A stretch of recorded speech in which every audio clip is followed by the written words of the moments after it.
دیکھیں اس سلسلے میں تو بہت ہی احتیاط کی ضرورت ہے۔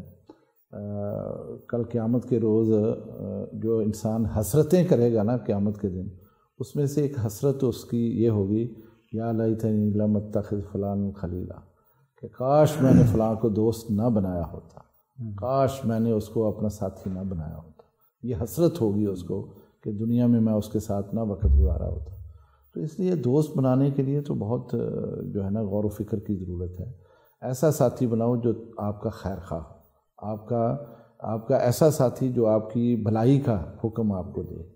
حضرت عمر رضی اللہ تعالیٰ عنہ فرماتے ہیں، میرا دوست وہ ہے جو میری غلطی کی نشاندہی کرے۔ ہمارے ہاں تو یہ جیسے ابھی بیٹا کہہ رہا ہے کہ ایسا وہ ہوتے ہیں جو آ کے لافنگ کرے اور بری کو کہانی سنائے تو ہم اس کے ارد گرد بیٹھ کے بڑے مزے سے سنتے ہیں۔ میری نواسی جاتی ہے اسکول میں، ابھی پہلی کلاس میں ہو، کئی دفعہ آ کے وہ بتاتی ہے کہ بچے بتاتے ہیں کہ ہم نے یہ دیکھا، ہم نے یہ دیکھا، ایک دوسرے سے شیئر کرتے ہیں وہ، تو وہ بھی آ کے کہتی ہے میں نے بھی یہ دیکھنا ہے۔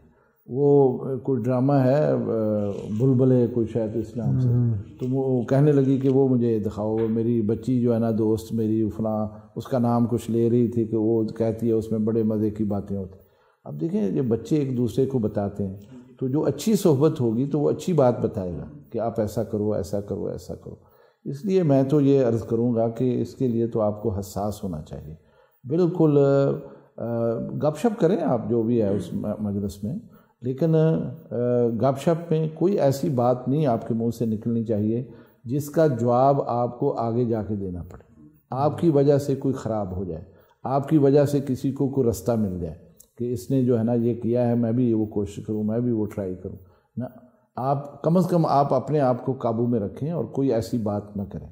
باقی دوست کا انتخاب کرتے ہوئے ان چیزوں کو ضرور دیکھنا چاہیے کہ وہ آپ کا خیر خواہ ہے، اور دوستی ہوتی کس لیے ہے۔ سب سے بڑی بات تو یہ، ہمارے ہاں دوستی کا معیار بڑا عجیب و غریب ہے۔ تو جس نے کھلایا پلایا اس کے ساتھ بیٹھ گئے، جس نے کوئی چیز تحفے میں دے دی اس کے ساتھ ہو گئے، یہ چیزیں معیار نہیں ہیں۔ معیار یہ ہے وہ آپ کی تعلیم میں مددگار ہو، آپ کی رہنمائی کرتا ہو، وہ آپ سے لائق ہو، آپ سے اچھا ہو، اس کا اخلاق اچھا ہو، اس کا لباس اچھا ہو، شرافت کی بات کرتا ہو۔ جیسے اب بیٹے نے کہا کہ نماز کی تلقین کر دے یا کوئی اچھے کام کی بات کر دے، تو ایسے لوگوں کا انتخاب کر کے ان کے ساتھ دوستی کرنی چاہیے۔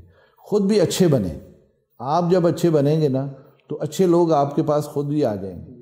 لیکن اگر آپ خود اس طرح کی باتیں کریں گے جو کہ مناسب نہیں ہیں تو خود ہی وہی لوگ آپ کے پاس آ جائیں گے۔ جیسے ایک جگہ پر آپ کوئی میٹھا رکھ دیں تو مکھیاں آتی ہیں، ٹھیک ہے نا بات، تو جیسے آپ وہ اٹھا دیتے ہیں غائب ہو جاتی ہیں۔ تو بالکل یہی وہ چیز ہے، اگر آپ اچھی بات کریں گے تو اچھے لوگ آپ کے پاس آئیں گے۔ آپ اپنے آپ کو صحیح کر لیں تو انشاءاللہ العزیز اچھے دوست آپ کو مل جائیں گے۔